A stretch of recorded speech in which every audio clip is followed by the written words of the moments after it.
Good evening, I'm TheSuffolkRam. Middlemiester. And welcome to our spoilerific, as you called it earlier, review of the first 5 episodes of Doctor Who, Season 11. Yeah, kind of a catch-up. Yeah. Series so far. And a chat about what we think. There are full spoilers in this, so if you've not watched them episodes, either stop now or will be sequential, so you can stop when you get to the episode that you've already seen. Yeah, and then come back. Yeah. Apologise for any background noise. Unfortunately, we're in my garden shed. It's very cold. And we're trying to sort of fix the audio, but there may be some noise. If there is, I'm sorry. Hopefully it won't be too bad, he said. This could all go awfully wrong, but you know what? It's all his fault.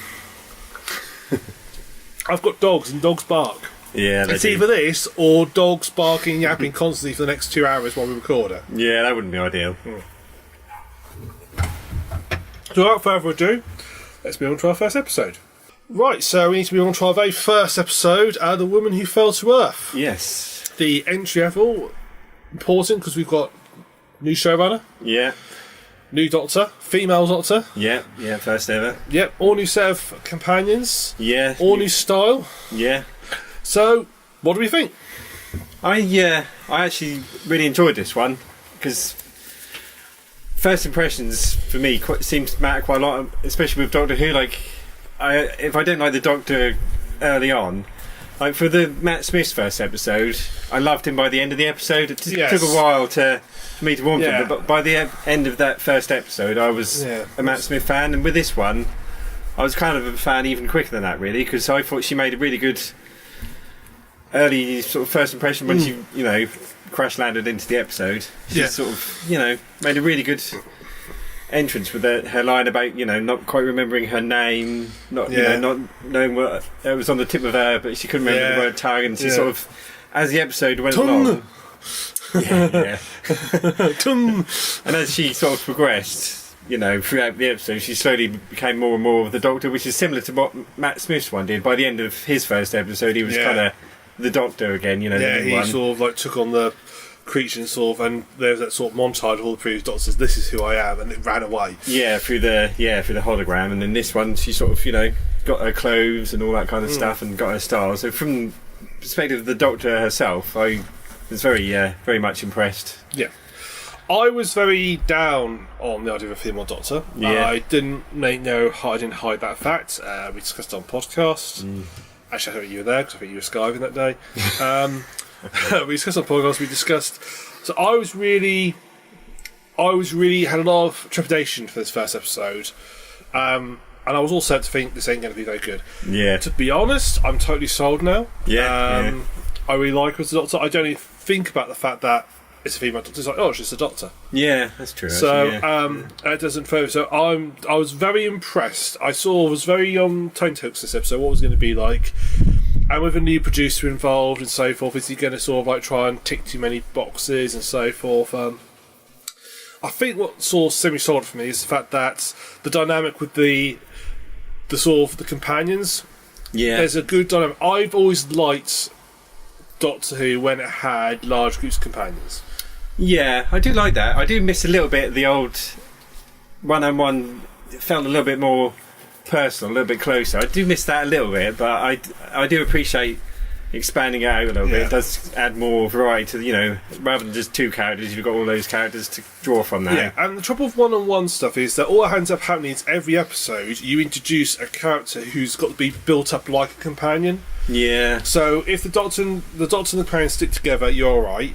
If they split up, which often's quite a lot, then whoever that companion meets and the Doctor meets has got to be as good as a companion. Yeah, and you have to build them up so much. In some cases you can get away with that, and sometimes you do better than others. But it means every episode you're doing a lot of establishment of those potential companions. Whereas in this, when you have got a large group, you can establish them. They can have their own personalities. You can have an ensemble type cast, and you can have situation where they can split off, and they can split off in different ways. Yeah. I mean, it seems to be quite a common thing for Doctor and Yasmin to go off in one group, and for Graham and Ryan to go off and set their own separate group. Yeah. Which plays into the dynamics of grandfather, step-grandfather, step-grandson dynamics going on there. Yeah. I like that because it's sort of you feel like Yaz and I can't remember that right. Ryan is the Yeah. I feel like there's probably going to be a romance.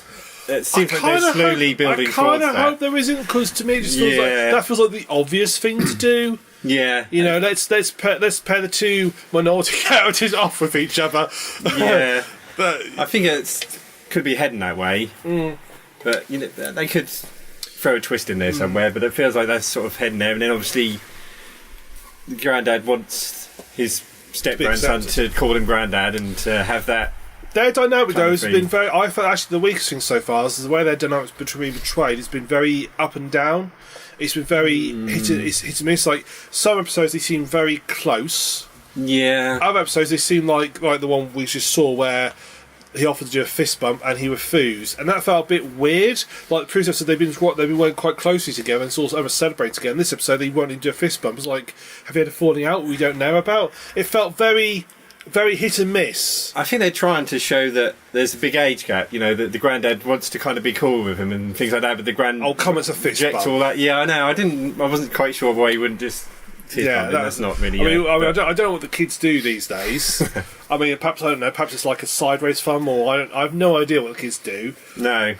But no. you know, but a fist bump is not exactly a modern. No, I'm not sure why he rejected that, but it was a weird moment. It's like that still stuck out to me. It's like, that's a bit weird. It felt like that episode was almost like that was written for when they were not getting on. Yeah. Or like still had seen eye to eye, whereas.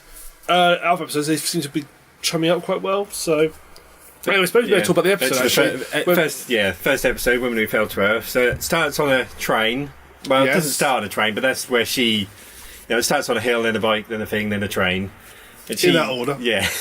Because to begin with, he finds that weird thing, doesn't he? That symbol that appears in front of him.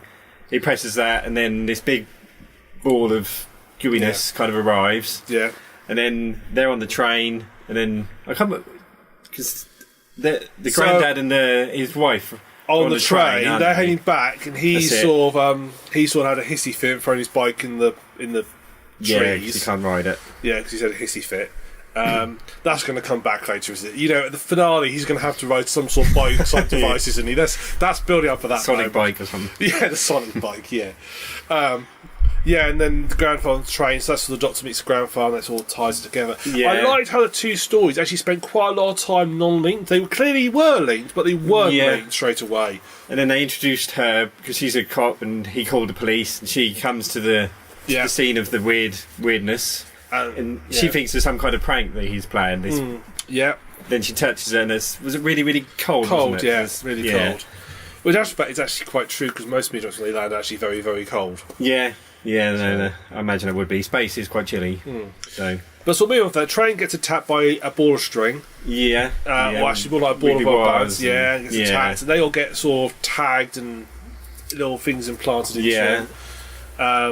And then you have this character that you think is just a throwaway, like, he's irrelevant, but he's like one of the more important characters of that episode, isn't he? The lad on the train. Oh yeah, that on the train. Yeah, he's quite important. Yeah, I thought you were referring to the guy with the van. Oh, the guy with the van, yeah. Which I want to know: how the hell did he get the van there, and B, did he get the thing? Now, if they turned up with a small crane with him as well, he might have like a winch or something on the. But look where it landed! Isn't it? I thought, I actually thought to myself, how the hell did you get that in the van? Maybe he had like a pallet truck type thing or something. Yeah, forklift. Yeah, he had a forklift that could go down a steep verge. Somehow lift this thing up. That was to me. I will say, for watching Christian's episode so far, is that he very rarely puts a big plot hole in there.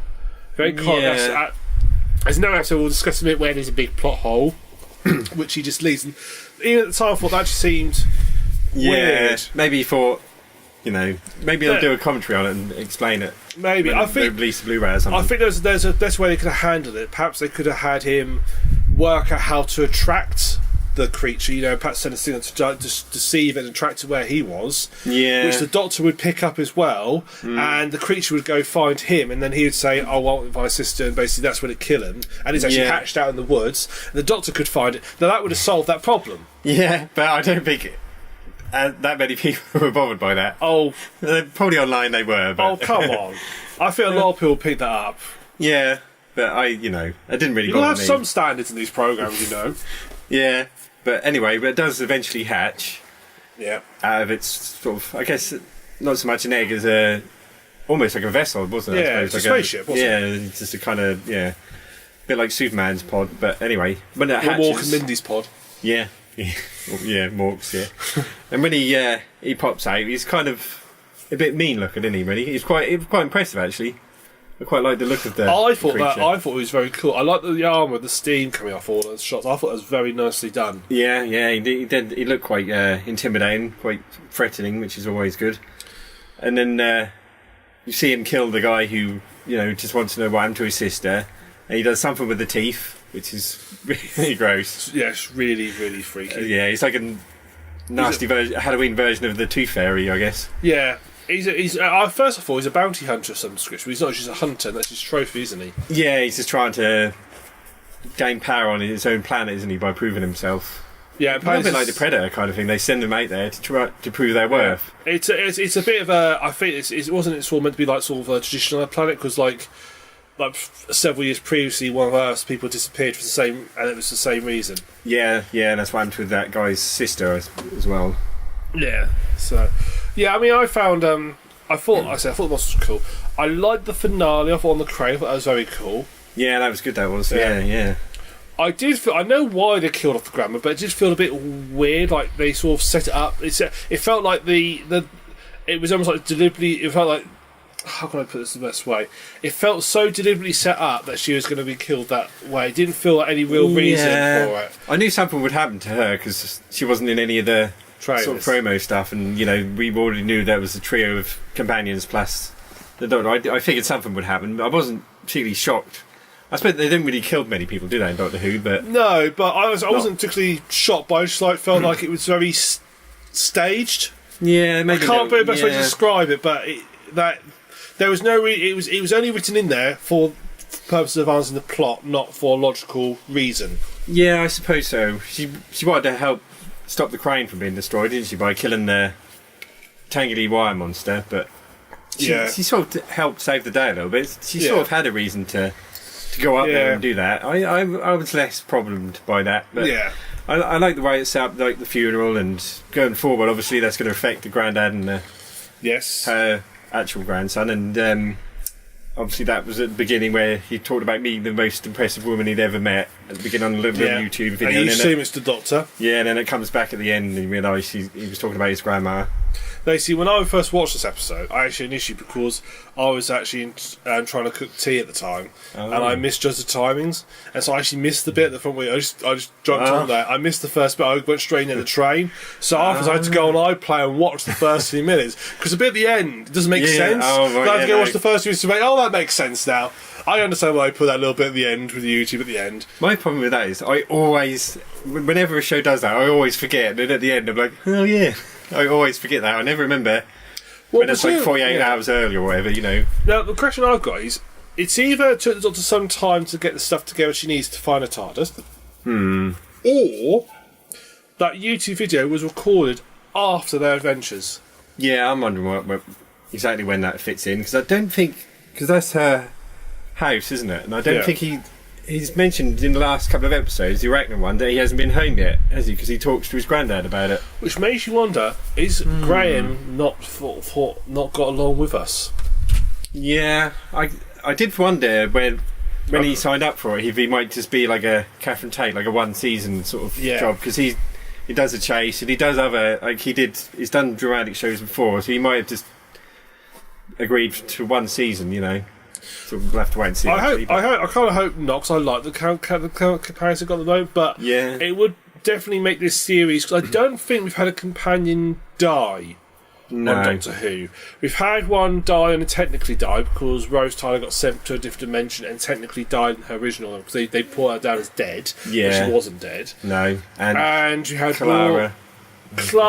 She's technically between death. Kind of. And then Rory and Amy got sent back in time. Yeah, so they died. We saw their gravestones, but they lived a full life before they eventually died. Yeah. So I'd be interested if they actually did it and actually killed a character off, like a main character off. Yeah. And maybe River Swan died, but River Not really Yeah, strong, but she was a side yeah. character when she first started, wasn't she? She wasn't the main character. Yeah. And she wasn't a companion. No, technically. no. So I wonder if this season's going to end with Graham making a sacrifice, and actually, as they're dying, Ryan will come along and not caress him, comfort him, and call him grandfather. Yeah, after he's rode his sonic bicycle to rescue him. Yeah, something like that could something along those lines. I just feel that's the way the series is heading. Yeah. What are your general thoughts? Because I really enjoyed the episode. Because yes, I thought it was, I thought it was a good introductory episode. I thought it was good that they established the characters. I thought well. Yeah. I mean, I sort of try to steer clear a lot of the media because I actually don't like spoilers that much. I try and steer clear of them a lot, so I tend to watch the trailers, but I don't get too involved with watching or reading all the articles about all the interviews or the actors and so forth. No. Because there are a lot of interviews out there, and so I tend to find them after the fact, so after an episode I'll Google the various the writers, directors and see what they did, and then there's actually an article about them being here and so forth, but I tend to try and avoid that. Yeah, I think Chris Chibnall's better at keeping things under wraps. He's had a lot of practice with Broadchurch. That was all based on secrets, that series, so he's good at keeping the big stuff kept away. I tell you this, his new policy on the next time trailers is really messing with my thumbnails. Oh, because I do thumbnails for when I do a review, I need a thumbnail, and I get that from the next time trailer. Right. So I go on the trailer because I make the thumbnail before the episode's aired to save time. Yeah. So I need to record and get out there quick. And so with all the previous ones, I've had like a good 45 seconds. I can find usually like 2 or 3 good shots. With his ones, I've just got to find some random generic shot best I can find. If you wait afterwards, they do show a longer trailer after the episode's aired. Even that one's They're not still good. pretty short. Yeah, it's good as a fan, but maybe not as a edit it. No, it's not. It's not fun trying to find a decent frame. And they put a silly letterboxing on it. Oh yeah. So I have to zoom in, which means all my pictures are slightly pixelated. Oh, so why would you do that? Yeah, and this is a gripe. Why were they doing that format? We've already got widescreen. Why are you? I did read a thing about that. They said with this new show, they wanted to make a big difference. They wanted it to look more cinematic than ever. But I'm watching on the television. I'm not watching it in the cinema. I'm on the television. I want to see it in television. Why? I don't want black light. For years, you're a gamer. Yeah. I'm a gamer. For years, we complained we used to get the power port and there'd be a big black box at the top bottom.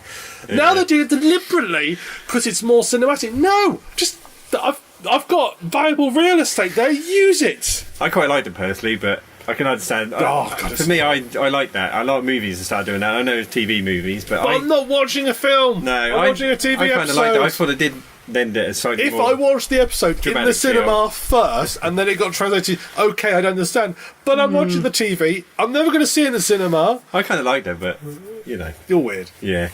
Anyway, have we got anything else for episode 1 before we move on? No, I think we've covered all the bases. Yeah, no, we're good. Cool. So, now we are moving on to episode 2, The Ghost Monument. Yes. I really like this episode, except there's one thing I do know. There's always going to be something for you, isn't there? But it's a relatively big thing. Okay.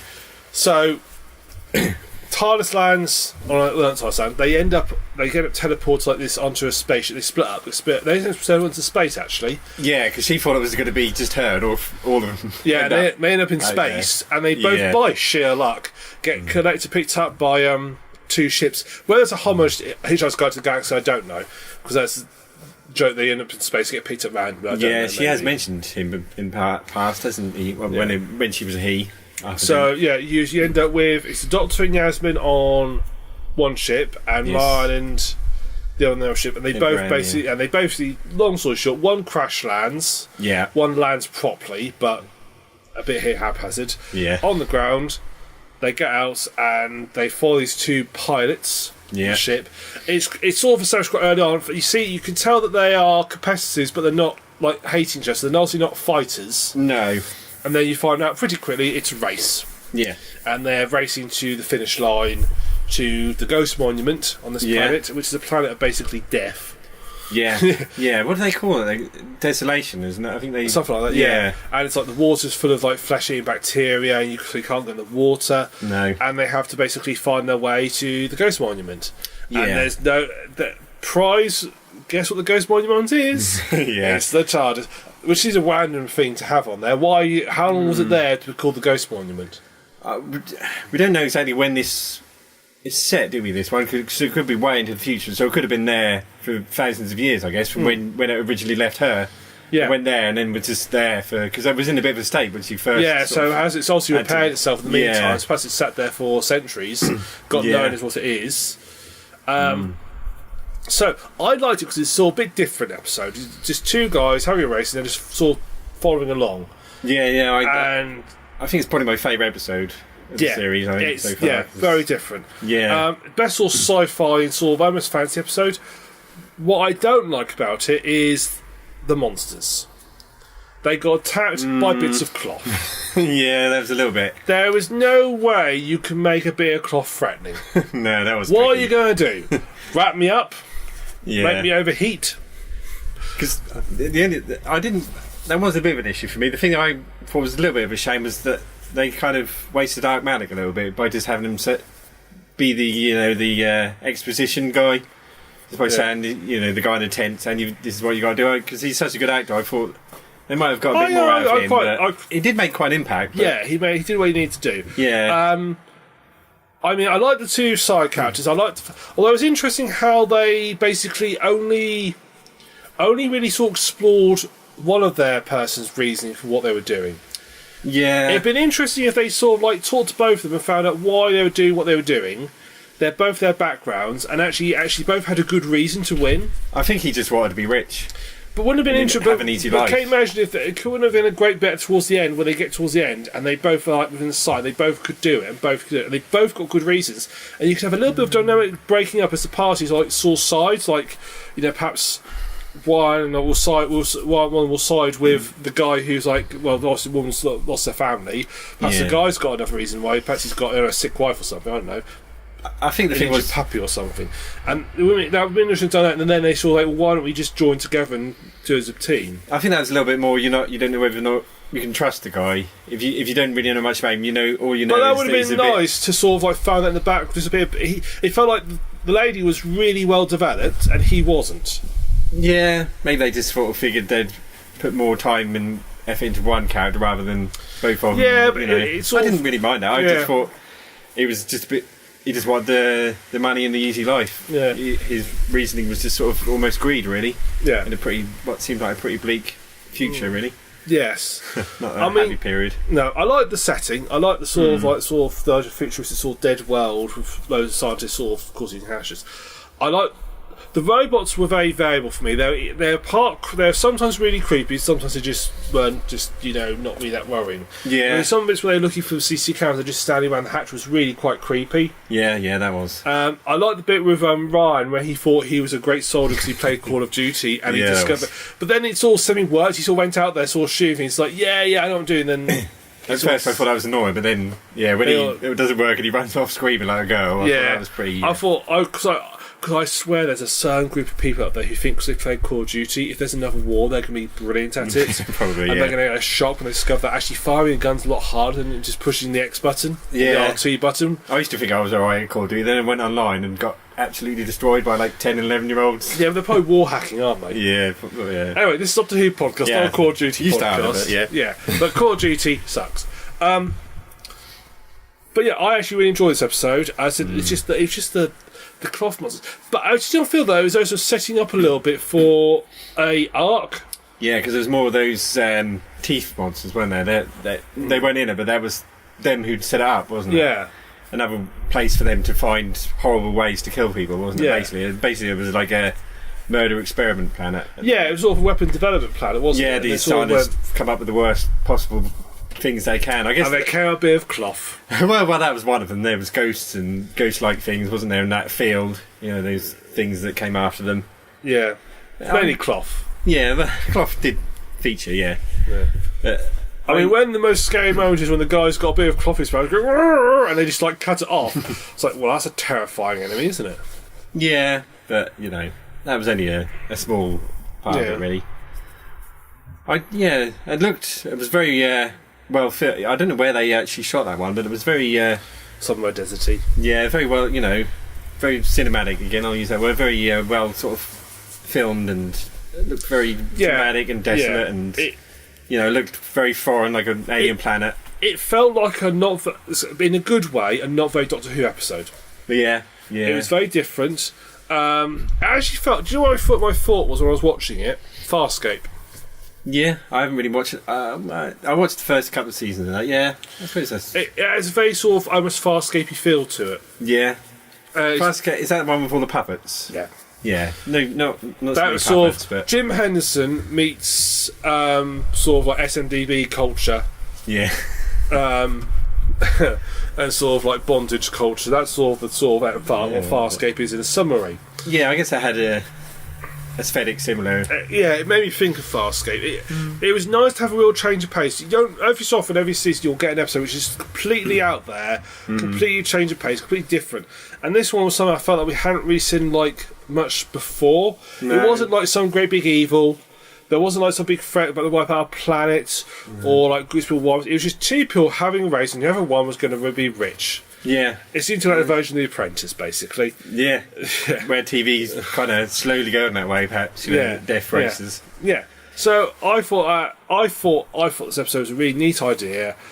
Just let down a little bit by some of the enemies in it. Yeah, I love the ending though, where they she was ready to give up and sort of thought, we're not going to last the night. And I guess we knew what was coming, but she was kind of resigned. And then I actually find this part quite emotional, really. The ending where the TARDIS arrives.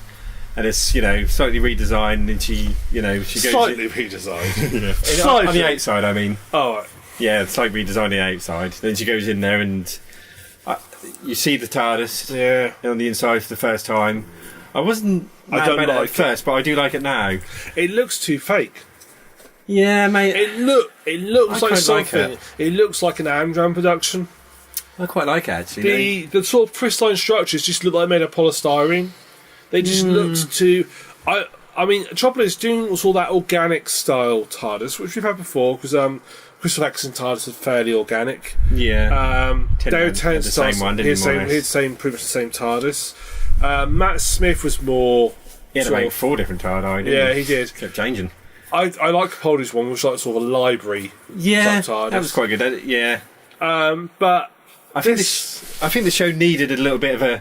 It did, refresh. but No, it's starting to feel a little bit stale. I guess that's just one of the ways they want to do it. It just looks. It looks too fake to me. It doesn't.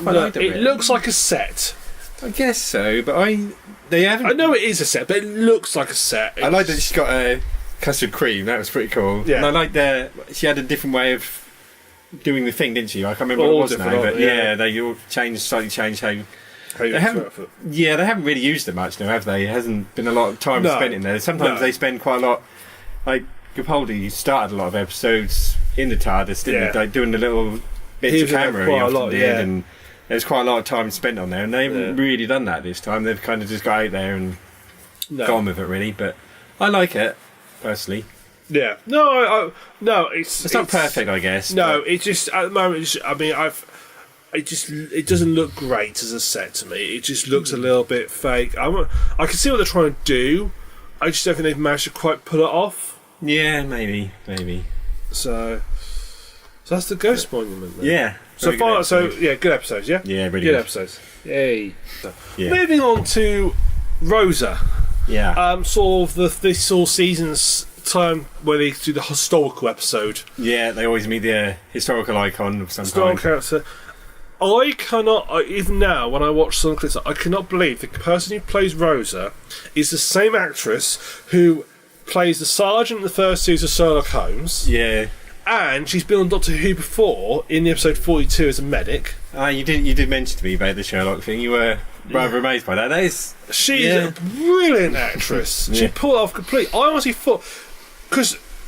honestly thought they got an American actress to do it. She does do the voice very well, actually, the accent. Yeah. I mean, we're speaking from British people. Perhaps the Americans who watch it goes, that was an awful accent. I think English people actors are a lot better at the accents than the Americans are at doing. No, we think we're a lot better at the accents. I think, we can't really judge, can we? Let's be honest. No, Benedict Cumberbatch, he does an American accent for Doctor Strange, and that is a little bit odd. That's not kind of ideal. That doesn't always work, but I think we're certainly better at them than the Americans are doing it the other way around. fighting talk there, I Middlemiester. think- Fighting talk there. I think that's right. I'm sure if there's... I don't know if we've got American viewers, but I'm sure they're going to disagree. I don't know if they would. Yeah, but it's obviously, because from our point of view, it sounds like an American accent, but then when I've seen... I mean, they probably think, Dick Van Dyke and Mary Poppins is a fantastic Cockney accent. I think they all realise how bad that is. Yeah, but you know what I mean. Yeah. Yeah, so the episode itself, I thought it was a very good episode. I thought very dramatic. I thought a very sort of emotional episode, actually. It did a good job portraying the era, I think, actually. Yeah. Although in some cases it did feel like they were not just showing, they were telling really hard. Show not tell is my sort of thing. So you can show how bad it is, but when you've got two characters just having a conversation about how even now, I keep getting stopped by the police more than my mates do, and so forth. Even now, that felt very much like you might as well have had the author walk into the room and gone, "See, isn't racism bad?" I guess so, but that just jumped. There was only one real bit that did that to me. The rest of the episode did a really good job of showing how bad the environment was, because it's all done naturally in the episode, in the world. Yeah. But that one bit just stuck out, and tell you what it felt like. And without trying to sound nasty here, it felt like something a children's author would write in an episode. Yeah, perhaps. But that... And it was a children's author who wrote the episode. Not like there's only one children's authors, but... There were some shocking moments, when he got a good old slap for trying to help someone. Brilliant, but that shows what it was like. Yeah, I know what you're saying. That's a far better effective method of saying to people, because there are probably kids watching who go, why did they just slap that? And I think actually this would have done a good job actually saying that this is what it was like for these people. Can you imagine just living in a world just because how you were born means you're a second class, not even a second class citizen, really. No. I mean, the land of the free wasn't the land of the free for a long time. I mean, we think racism is still bad today. Yeah, it's nothing compared to these people lived, and it was accepted. I think even in the original constitution, they're considered like half a person as well. That's not the original constitution. That was or part of the Bill of Rights. There was an amendment bill where it said that they were. I think it's because at the time, if I guess right, there were basically going to be laws that would allow people to have representation based on how many people lived in each state. Right, yeah. And there was a lot of debate whether slaves counted. Right, yeah. And so they actually... so they then said they count as half a person, basically, because they didn't want the slave states actually having too much power. Oh, right, wow. So, yeah, they didn't want to say they don't count at all, so they didn't count a person. But, I mean, that's actually one of the worst examples, actually. One of the worst examples was, I think it was in the San Francisco massive earthquake they had in the early 1900s. Right. They didn't count the Chinese dead. Oh, jeez. Because at the time, there was all races in China, they didn't even bother counting them. I mean, all the official death tolls don't report their numbers, so we actually don't know how many of them died. Cool. I think they handled that pretty well. I know you said that there was a little bit where it was sort of tell, but they weren't overly heavy-handed with it or anything. Apart from that one bit, which stood out like a sore thumb, because it really didn't fit with the episode. It just felt like, why is that there? Yeah, quite a good villain as well. I think he's going to come back, isn't he? Oh, I think so. Because he was just sent off back in... Yeah. We don't know how far back he was sent, but... One thing that left a little bit of taste about it was he walks on, he says, once the villain, I send him back in time with his time gadget. He's so pleased with himself, he sent him back in time. Doctor's not in any way fazed by that. No, I think that the Doctor we've known in these newer episodes would have gone, no, you didn't have to do it. We could have dealt with him another way. We could have taken him back to the prison. You could have another way. Just send back Randy into the past. He was a very bad man, though. He didn't deserve any special, and they needed to get rid of him quickly as well. They needed to do it and get him out of the way, because it was far less important than trying to make sure that history kept on its right course. Yeah. What I love about it is that this guy can't hurt anybody, yet somehow he was able to start trying to shoot them. Yeah. And how does a man who can... So he can't shoot them first of all. And how does someone who's sneaking up on them not able to aim? Yeah. But, Whether that's somehow... All I could think is perhaps somehow he can send back in time because it's not technically killing them. So it gets around his little chip in his brain. Yeah. Sends them back. Yeah. It's also, I think, the first time it's been allowed Jodie Whittaker to actually face off against another character and have like that sort of battle of wills type acting. Yeah. And he was a good guy, good character. He really sold the part. Yeah, he was a good villain. sort of served a purpose that he did, but went above just like, this is the bad guy kind of role that he was given almost. See, my final point of view, so do you think that, because a bit he said to Ryder, you lot go above your station. He said, do you want it to be a bit of a twist? In actual fact, he's not referring to black people, he's referring to humanity. Possibly humanity, yeah, or time travellers. Could be any. Could be a number of different. I get a feeling it's more referring to because time travel is a very specific subject. Yeah, it could be. It makes you wonder whether that's all going to be a little bit of a twist later on. I think he'll reappear. Yeah, I think he will do. Cause he's the guy who's going to shoot Graham in the final episode. Yeah. And then Ryan's going to come with his sonic bike and have that little grandfather chat. Yeah, could be. It could be. Christian, if this is not what the final episode's about, really, we should be writing this. You're not making any more predictions that Graham's his own father, are you? Like you did with. I still think that's right. No, you weren't. I know it's annoying, but I still think I'm right. Yeah. Very good. He seems to be good with endings because I really enjoyed the ending. Was really well, really he wasn't good. the main writer, was he? On this, it was no. I ain't got the name to hand. I think it was a woman, wasn't it? Yeah, it's a woman. Let me get. I'll tell you. We have the technology to actually look this information up. I don't know. I suppose it's not the first time, but it's one of the only times I remember where the ending music wasn't Doctor Who. It was a song that had, carried on throughout and then went through the credits as well. They certainly don't do that often, but yeah, I'm trying to think the last time they've done that. Yeah, they've probably done it before, but I can't really remember if they have done that before. That was good with all of them kind of there on the bus, having to witness it happening, but not being able to stand up for her or say anything. Yeah, that was They just had to watch something horrible happen because they knew in the long run it was obviously the right thing to do. Yeah, I can understand that being a bad thing. They don't mention because it's interesting to actually know that although Rosa Parks sort of set the whole mainly go, she was one of the main people behind it. She wasn't actually the Mallory Blackman. Okay, yeah, was the name right? She wasn't the first person to refuse. No. But I think she was the first person who they felt they could proper defend, take to court in. Yeah. Because she was church-going, Christian, had a steady, respectable job. Yeah. She's everything, all the American values that they could then fight in court. Plus, she had powerful friends as well, didn't she? Yeah, she did. In that movement. So she's everything that she was the good one to pick. Yeah. Whereas people had done it in the past, but they maybe perhaps their backgrounds weren't so they could spin. Yeah. But yeah, she was not the first. But obviously, she's still very influential. She's still made a big name for herself. And set the future.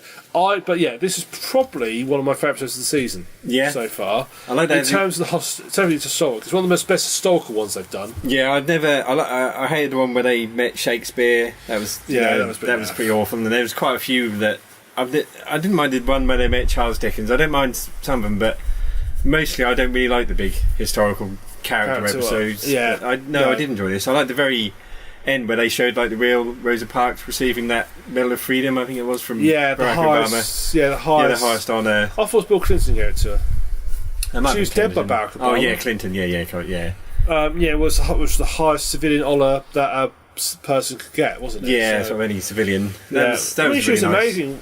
She was an amazing woman. And I felt this episode. I like to think this episode sort of honoured her.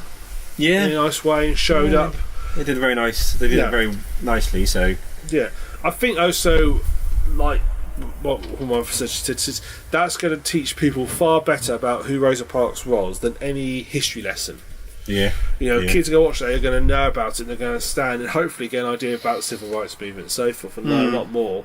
Yeah, some might see that and look at other, maybe get a book about it and go further with it. Because I think it's very easy when people sit back and say, "Oh, you couldn't do this, couldn't do that." And we sort of like, "Oh, that must have been bad," but then we don't. But just being to a visual medium, actually showing what it was like, actually changes everything. I think plenty of people are watching again because it's had far higher viewing figures than the Moffet era did. It's like the most. Like that, the first episode was the most watched since it came back. Yeah, for the first episode, well over 10 million. Although I think Pirates of the Moth last season was broadcast more in the summer. Yeah, that's going to hit your ratings regardless because people are out. Yeah. Whereas on a Sunday evening, more people like to be in. that's going to help your ratings a bit. I'm not trying to put down on it, but I'm just saying you got to compare it from the season before. Yeah. Not the one before, when it was broadcast in the winter time, but then it was on Saturday. Mind you, even season 8, the really good season, that had an average of about 4.5 million by the end of it. So that's still getting very high. It's good to see it getting those figures again. It's been refreshed, hasn't it? Yeah, I needed a real good Moffet clear out and it always happens though when you get a new show. It just refresh everything. You get a whole new season, and I think Moffat did 1 year too many. Yes, I agree. Yeah, 1 season too many, because that last season there were fun episodes, but so many of it was just stuff we'd already seen before. Was so hit and miss. Yeah, some episodes he'd really knock it out the park, and some episodes you think, what were you trying to do? I think his first season was almost consistently brilliant all the way through. Yeah. And when he did like the old Russell T Davies ones, his episodes were often the best, like Silence and Library and things, but I think he just kind of it's a big difference writing a couple episodes for a season to writing an entire season. That's a big difference in calling. One of the best was the one where he wrote or co-wrote almost all the episodes, isn't it? That season 8, that was a very good... particularly with that idiot who was writing at one point. He sort of rained about the one who did that stupid moon is a giant egg episode. Yeah, he kind of took it back at the beginning and said, I said, what the fuck were you thinking? Bang.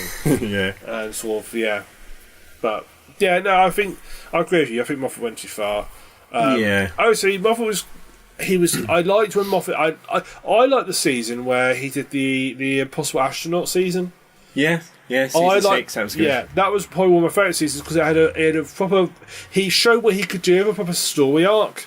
I was a little bit disappointed by the ending of that one, because I know that's the only way they could really do it, with him being in the machine. But... I thought that was actually quite clever, because it fulfilled all the requirements. Yeah, I don't know. Although, as soon as I saw that machine episode, the Let's Kill Hitler episode, as soon as I thought, that's how they're going to solve that. It took me a while to figure out that one, but that episode also had the cool thing of, the question, didn't it? In plain sight, and it turned out to be Doctor Who, which I quite liked. Yeah. I'm not sure that ever really... I suppose it came back in the end, didn't it, with him having to answer the question, and then they'd all attack the planet, and that became Trenzalore, didn't it? But because he never did, he was able to save it, and it just carried on being Christmas, didn't it? The planet Christmas or whatever, That was a weird final series. That was sort of sniffing the glue final series, wasn't it? I like that they brought back the crack in the wall of it, I quite like that, but it was a little bit out there. But then he did, Moffat was very hit and miss. I mean, I thought personally last season was actually a very good season. There was only 1 or 2 duds, and I thought last season was actually a pretty good season. I have to say, so far this season, I've not really had any major duds. No. There's usually one episode a season. It's like, yeah. So far they've all been at least good. Yeah, exactly. I've gone, I hate this episode. Yeah. So. Right, so that's Rosa. So, episode 4, Arachnids in the UK. Yeah. Doctor Who does B horror, or as my thing, Doctor Who does 8-legged freaks. Yeah. Also a play on words for anarchy in the UK, which I quite like. A very strange play on words. Yeah. It's like, kind of made you figure that, but it was a little bit. Yeah, it's like, really? I would say actually, I enjoyed it, but I would say probably the weakest of the episodes so far. Probably, yeah. I'm never that keen on the whole meet the family episodes. No, Russell T Davies was obsessed with doing them, and that got really tedious. Yeah, he liked the sort of family sort of soap opera-ish, didn't he? I mean, we met Rose's mum, her dad, and I don't know if that was a season 1, season 2, budget kind of thing. Do a lot of planet. But then say Martha, we met all Martha. We always find. I think he was trying to sort of show what having someone who travels with the Doctor is like on the family. Of people. I like. Well, we didn't so much with Amy. We met Rory's dad, and that was about it. Yeah. We never really met. We met her parents briefly, didn't we, in the wedding episode? Her mum and dad when they came back. Yes, but they're almost extras at that stage. They weren't particularly important. They were just to show that they were back, that everything had reset itself without the whole without the cracks. Yeah. yeah, I mean, Rory's dad I thought was actually quite good, to be honest. Yeah, I like Rory's dad. I know you showed me that deleted scene with him. It's a shame that you weren't able to fit that in. You know, I'm amazed it didn't. I'm amazed it didn't fit. If you don't know what we're referring to, Rory and Amy get sent back in time to the Angels. Well, the Angels, Weeping Angels. Yeah. I wonder if we'll see them again, because they're a Moffet thing, aren't they? I wonder if we'll see them again. I'm sure we will, because they're so well loved, aren't they? But they were a bit overused. Yeah, maybe just give them a rest for a season or two, and then bring them back. When they come back, they'll be Creepy refreshed again. Yeah. And there's a scene which they storyboarded but never actually filmed, where, because obviously he gets sent back in time, Rory writes a letter to his father, and a man delivers it to his father, and he reads it, and basically it's a letter from Rory saying, you know, we got sent back in time, it's no one's fault, we've grown up in the 50s New York, we're now dead, basically, we're dead, I'm sorry, basically. But then he says, oh, by the way, the guy who did the letter is your adoptive, but he's your grandson. Yeah. Yeah, no, I thought I was really well done, emotional bit, and you think, why didn't they film that? Yeah. I mean, it wouldn't have even been that hard to film. So it's just the guy of the house. I mean, the guy who played Rory did the voice anyway. Yeah. Why did they film that? Yeah. I mean, it's one of those weird things. It makes you wonder how much stuff gets cut. Actually, that was good. But they actually thought, now we'll cut that. Yeah, I guess they just thought that. I can't remember exactly how it ended. I guess they just wanted it to end the way it did. You know, with them being gone and everything just left. Perhaps a bit more dramatic. Perhaps they thought it'd be more dramatic. Just as you say, just going back in time, the Doctor being upset that he's lost his two companions. I thought if they were a more dramatic ending, then that bit being tacked on. But wouldn't it have been nice as like a post credits thing? Yeah, tack that on post credits, just so people stayed around, or that would have been an interesting thing. Or just put on DVD extra. Yeah, but then I don't suppose they film this stuff videos very often. So yeah, I mean that was anyway. Yeah, back to Arachnids. Back to Arachnids in the UK. So I kind of like the old people trapped in a place and have to work out to get around it. Yeah, trapped in that. I've seen that hotel's even like a real new place, because obviously I could think they could CGI that into reality, because it looked very convincing from the outside, that hotel. I assumed it's a real place. Yeah, it looked very. I'm sure they can find. I'm sure they can find a hotel that they can film in. I imagine the places inside were sets. Yeah. But I'm sure it's a real hotel somewhere. Yeah, it looked nice. But anyway, let's. We mean that Chris North, I think, played the villain, I guess. Well, kind of the villain. Who I never heard of until this episode. He's been in a lot of American sort of shows. He was in North Order. Yeah, I believe he was in The Good Wife. I'm pretty sure that he was the husband in that, and he was in a few. All American I know is stuff. everybody's going, it's Chris North in this tonight's episode. I thought, who's Chris? Oh, he's in Sex and the City. Who's Chris North? Well, who the hell's he? So I had to Google him to find out who he was. Oh, right, okay. Yeah, he's been in a lot of shows.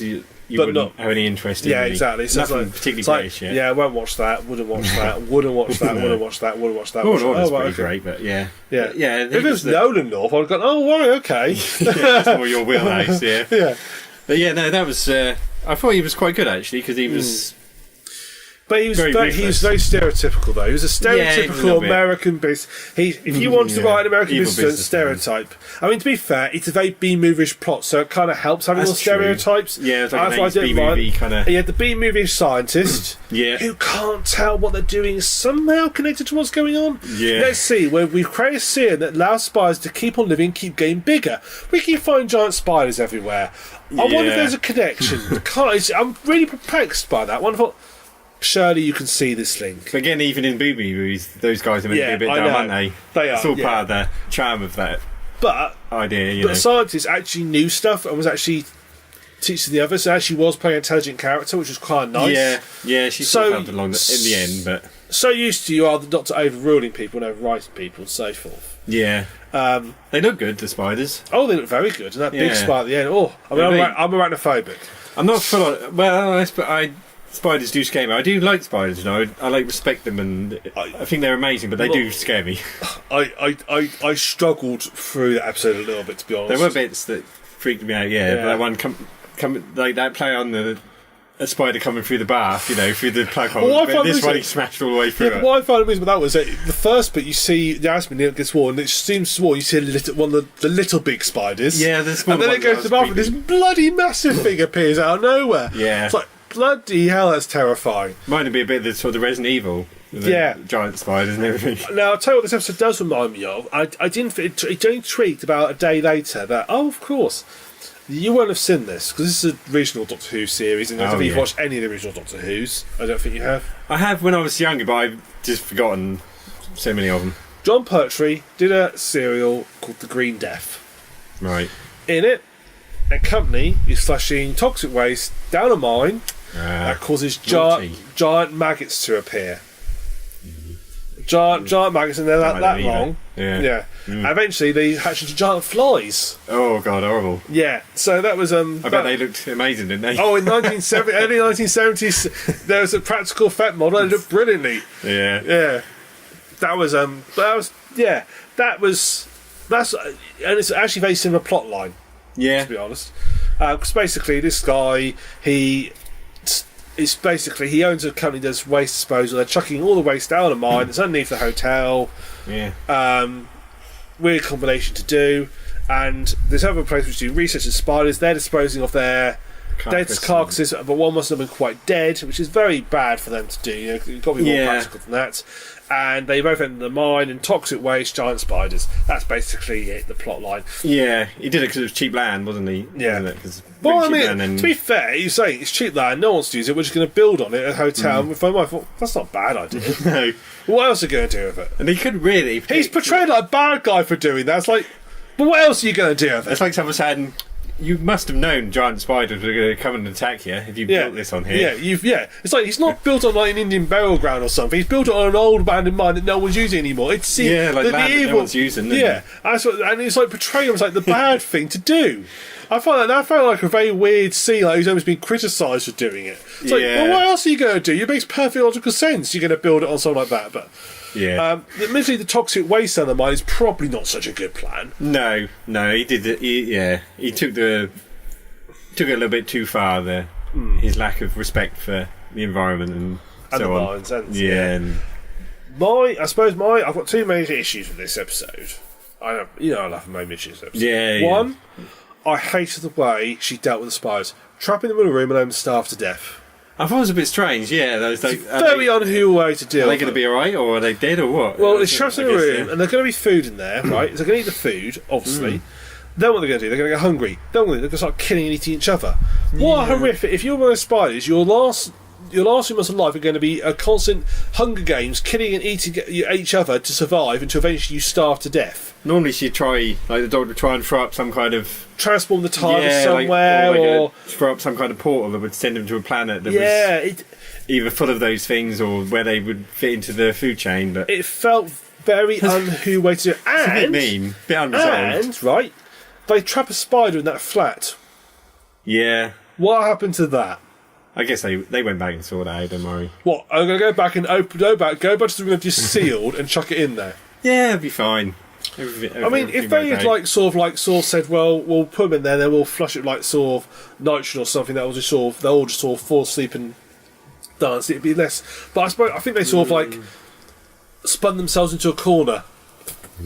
Yeah, nice. I guess they just ran out of ways to deal with it, but yeah, that was a little bit of a shame. Yeah, I mean, it's B-movie plot, and it's got B-movie resolution. But they do that thing that Doctor Who often does, where at the end, the real monster isn't the scary spidery thing. They kind of are.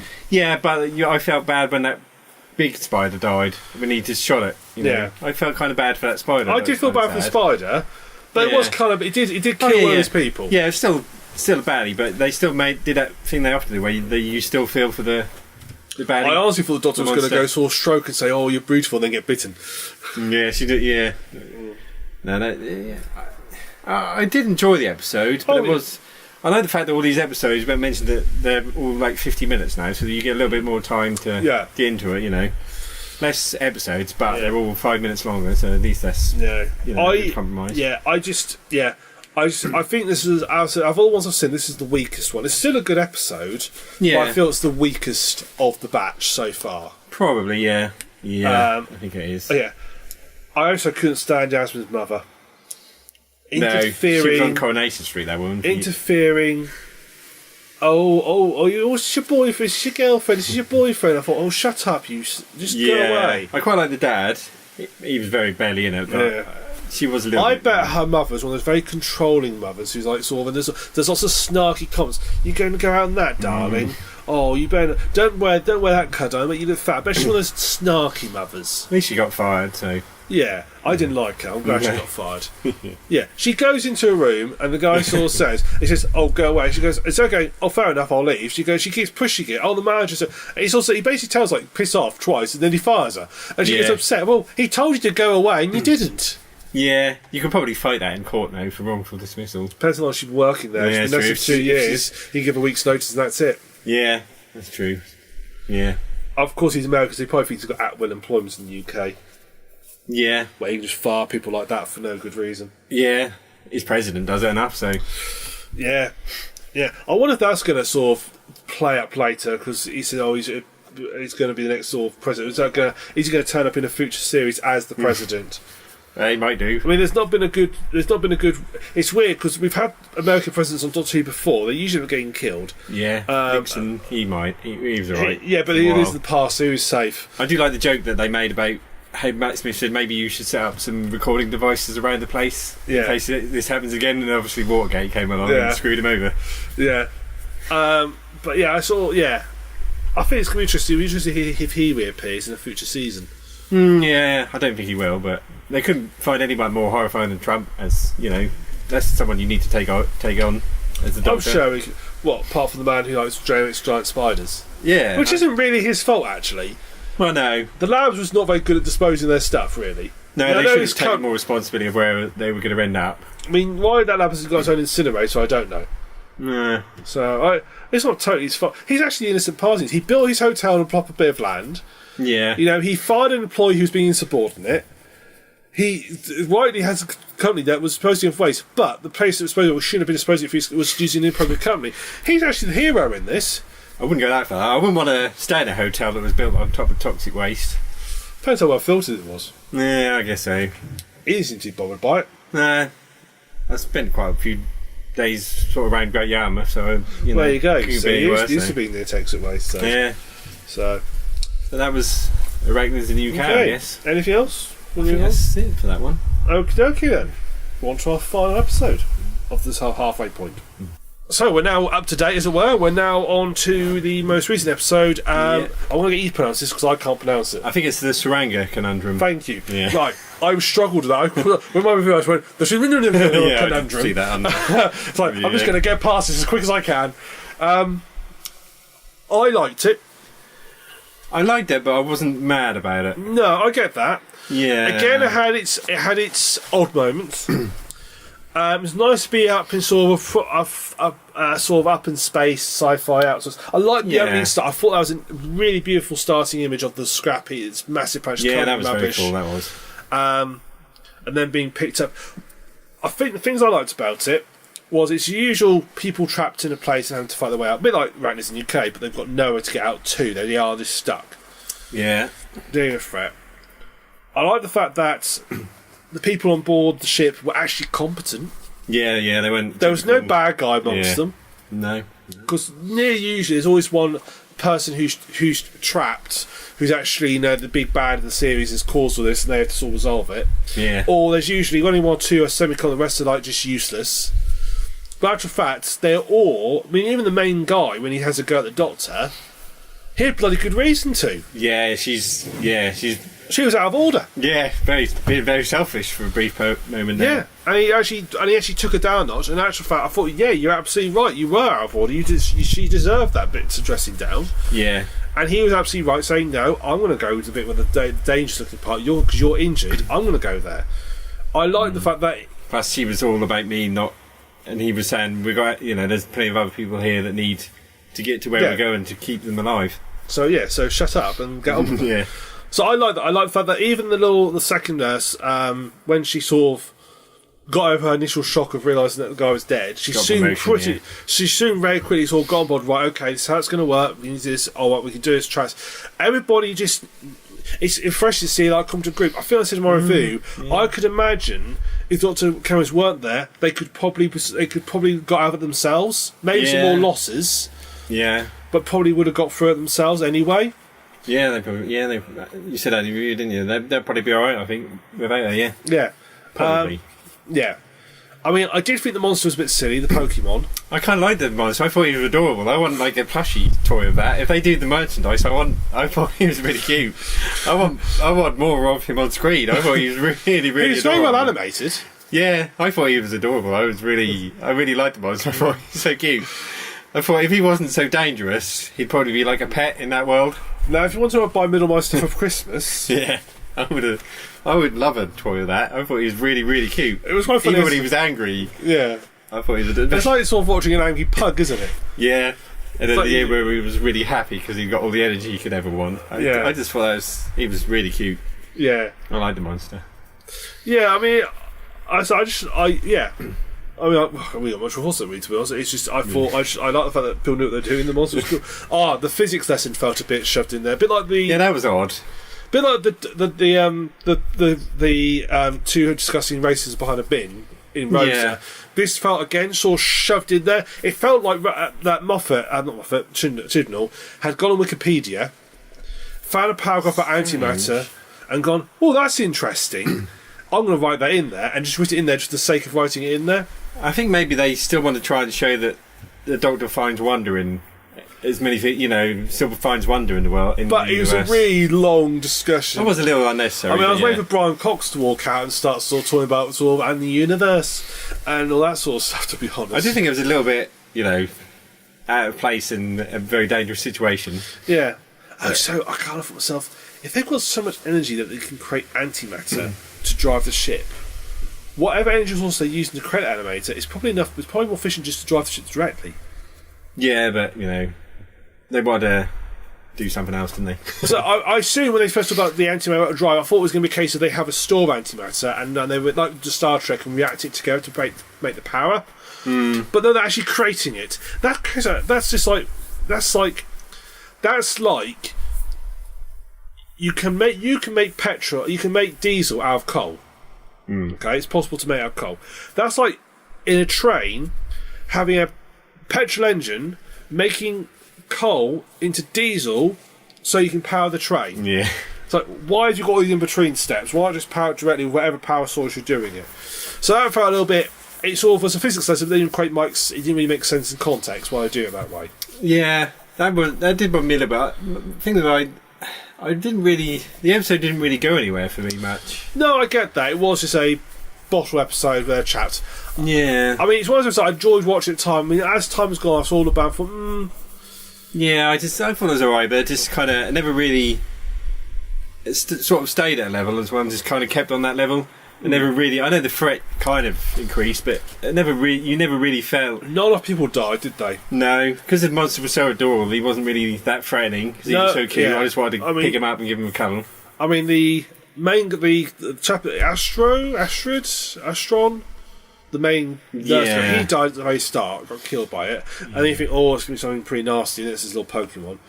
And the Cicero, Yeah. the pilot one. Yeah. Yeah. She dies at the end. Oh, I thought they sing a song that they all know the words to without actually having any sort of rehearsal. Oh yeah. Well, the three assistants don't, but the three companions no, they don't seem to be sing along. singing. Well, they seem to be. I think they stand there, but they don't. I don't remember them singing along. Oh. The doctor knows. Well, it, sure, she knows everything, but I think they just sort of stand there. Yeah, but I think they could have done some more deaths. Yeah. I'm surprised the android didn't turn out to be evil. I was expecting that, and he turned out to be a good, okay guy. And I think because there was no scary thing hunting them down, it was just going after energy, not them. That kind of eliminated some of the threat. I know it's a bit different. I can't like that. I can't like that. You're trapped with something that isn't actually after you, but because of what it's doing, it's going to destroy you. Yeah. I can't like that. It's like, okay, we can't figure our way out of this using normal fighting means or something like that. We've got to figure out another way to deal with this. Yeah. It actually reminds me of have you watched any more of The Expanse yet? No, not yet. No. Right. Season 2 of Expanse, there is a very similar plot line to this episode in it. Okay. Where they have something on board they need to try and get rid of, and it's not actually directly attacking them, but they've got to try and figure out how to get rid of it off their ship. Oh, all right, okay. If you've not watched The Expanse, it's well worth a watch if you like really hard sci-fi. And it is quite hard sci-fi. Mm-hmm. Definitely not Doctor Who-esque. I get what you're saying about this episode. I mean, I thought, I think it was interesting. I just like the way they handled the characters, but I thought they got the Middlemiester characters quite nicely. Yeah, that did have it had nice moments, but when it was finished, I was like, okay, that was it. Yeah. This kind of didn't leave an impression particularly. I've always found those ones where they're trapped on a spaceship very hit and miss. Generally, sometimes they can be standout episodes. Sometimes they can be a bit annoying, almost. Some of them. I unfortunately have a little bias because I like those whole episodes. I like episodes where they can be very good. I tend to be biased towards them.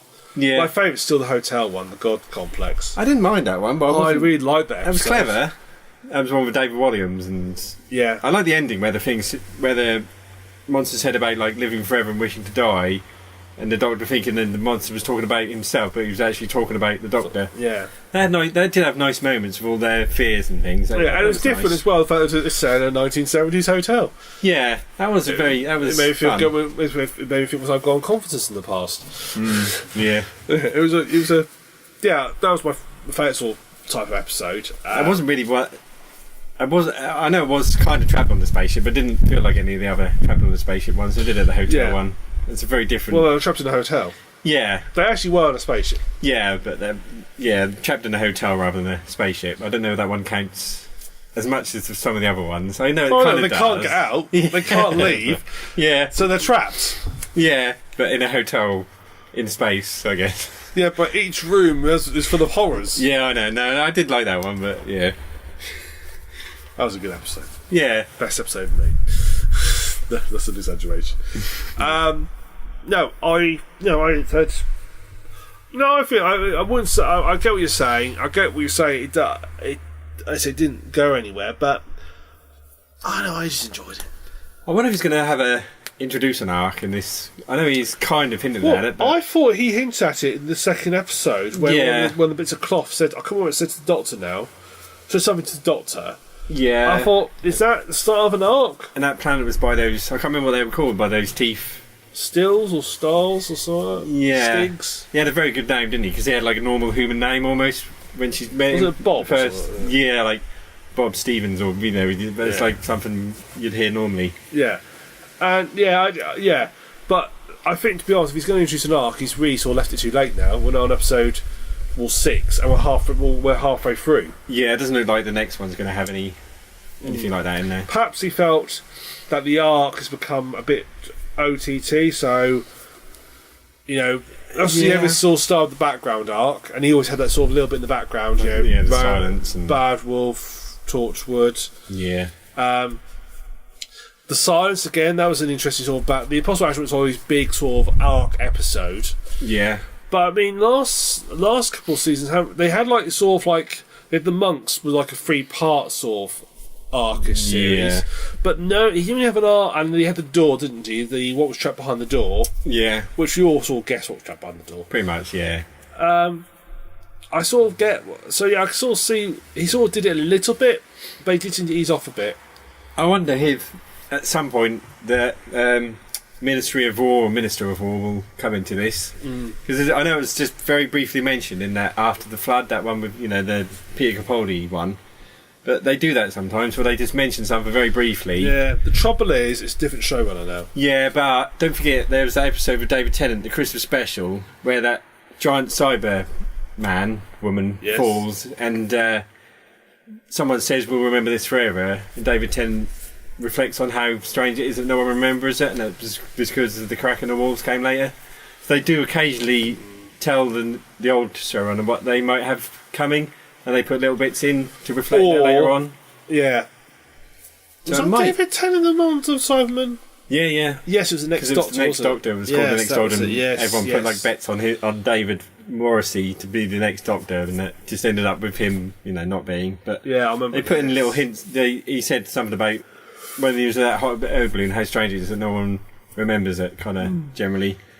So I think that might come back, or it might just be maybe never. Maybe, but I think it's going to come back. It's going to be a more big way. Whereas that's a little throwaway line, to be honest. As a callback. Yeah, Yeah. No, we'll see. I just don't think there's going to be an arc this season. Possibly not. He might hold that out later on. Unless it's been such a subtle arc all the way through, we haven't noticed. Yeah, he did that with Broadchurch. All 3 seasons had an arc. Sonic Bike death. Maybe that'll end, or have some big ending with that planet. Where they take trophies from the from the first episode. They might feature that planet, perhaps. Do you think the teeth monsters are going to be his monster? Moffat had the angels. Rusty Davis, he saw it's not a monster. He had the Ooge, didn't he? So his thing that sort of kept reappearing. I don't think they're scary enough really to replace the angels. Certainly, the angels were more psychological scare, weren't they? Whereas, yeah, they were pretty. I know I had someone I know like this. I used to work with this, and her son wouldn't watch those episodes with the angels because they were too scary. He was only about 10, but he wouldn't watch those because they scared him too much. Angels lost their fear for me when they did they got overused a bit. Yeah. And when they did that 2-parter where you saw them moving. I know, I was really annoyed at that. Why did you do that? You ruined the whole thing. I didn't think they would look like that when they moved. I thought they looked completely different. I thought they looked like normal. Yeah, like proper horror kind of like monsters. But yeah. That was a shame that they did show them moving. Oh well. Yeah. Right, I suppose we better wrap up. So, quick summary thoughts so far this season. Enjoying it? Yes, no, maybe? Yeah, no, I am enjoying it. Yeah, definitely a good series so far, and I'm very impressed with Jodie Whittaker. So and the 3 companions. So a big, thumbs up so far. Good. I'd agree. I said I was doubtful at the first, and I shouldn't have been. No. So if I hadn't hat, I would eat it, but I haven't, so I don't. But yeah, really, no, it's nothing. I'll tell you what. I'll have a drink a can of Coke. There we go. That's like entirely sure that's. I thought you were going to say I'll eat this can of Coke or down it in one, which is probably impossible with a carbonated drink. Try doing half. Yeah. Right, ready?